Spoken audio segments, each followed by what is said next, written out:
আসসালামু আলাইকুম।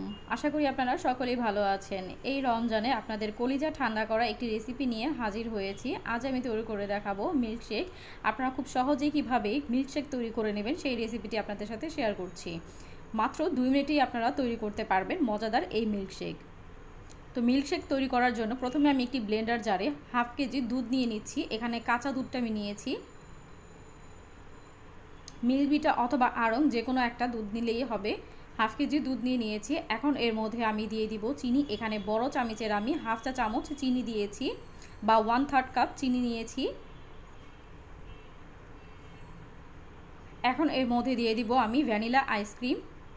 ভ্যানিলা আইসক্রিমও দিয়ে দিচ্ছি এখানে হাফ চা চামচ অথবা 1/3 কাপ।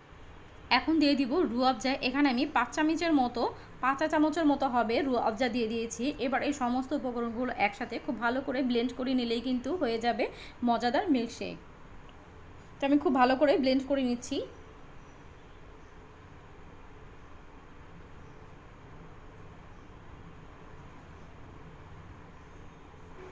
এই তো তৈরি হয়ে গেল মজাদার কলিজা ঠান্ডা করা মিল্কশেক। তো আমি এখন গ্লাসে ঢেলে নেব। গ্লাসে ঢালার আগে আমি একটু রুয়াবজা দিয়ে একটু ডেকোরেশন করে নিচ্ছি যেন দেখতে সুন্দর দেখা যায় বাহির থেকে।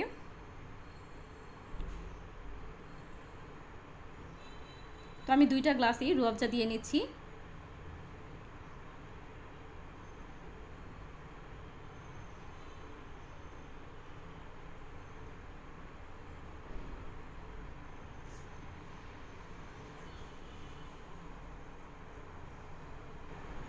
আপনারা কিন্তু খুব অল্প সময়ের মধ্যে এই মিল্কশেকটি তৈরি করে নিতে পারবেন। হাইস্ট গেলে 5 মিনিট সময় লাগবে এই মিল্কশেকটি তৈরি করার জন্য।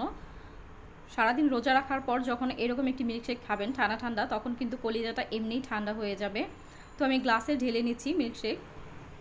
এখন এর উপরে আপনারা বরফ কিউব দিয়ে দিতে পারেন, তাহলে অনেক বেশি ঠান্ডা হবে এবং খেতে ভালো লাগবে। আমি যেহেতু দুধটা একদম ঠান্ডা নিয়েছিলাম সেজন্য আমি দেইনি। আমি ঠান্ডা খেতে পারি না, আমার দাঁতের সমস্যা হয়, তো সেজন্য আমি বরফটাকে এখানে ইউজ করিনি। আর দিয়ে দিচ্ছি এখানে আইসক্রিম। দেখতে পাচ্ছেন এটা দেখার সৌন্দর্যের জন্য দিয়েছি। তো দেখতেই পাচ্ছেন কত সহজেই কিন্তু আমি মিল্কশেকটি তৈরি করে দেখিয়েছি আপনাদের। আশা করছি ভিডিওটি ভালো লেগেছে। ভিডিওটি যদি ভালো লেগে থাকে অবশ্যই একটি লাইক দিয়ে দিবেন এবং আপনাদের মূল্যবান মতামতগুলো কমেন্ট করে জানাবেন এবং ভিডিওটি শেয়ার করে দিবেন। আমার জন্য সবাই দোয়া করবেন। যারা আমার চ্যানেলে নতুন আছেন তারা অবশ্যই চ্যানেলটিকে সাবস্ক্রাইব করে বেল আইকনটি বাজিয়ে দিবেন। আজ এই পর্যন্তই। আল্লাহ হাফেজ।